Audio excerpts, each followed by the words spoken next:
এরা দুর্বল, এরকম দেখা যায় না। এরা দুর্বল। হ্যাঁ দাদা তুমি পারো না। আমি এফালে আইছি।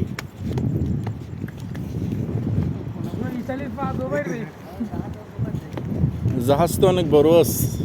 সাগর পারে আসার পর যদি আপনি সাগরের ঢেউটা না শুনতে পান কানে, সাগর পারে আসার কোনো ইয়া নাই, মজা নাই মজা নাই। মজা নাই আসলে। আসলে সাগর পারে আসলে এমনিতে ঠান্ডা বাতাস লাগবে, শরীর শীতল হবে, কিন্তু সাগরের ঢেউ কানে আমরা এখন শীতল হবে না। এটা সাগর পারে রাত 8টা বাজে ঘুরতে আসি। রাত্রে 8টা বাজে বলো কিছু বলো। আর বড় সিনিয়র ভাই আছেন, ওনারা বলেন ওরে তুমি ওরে ওরে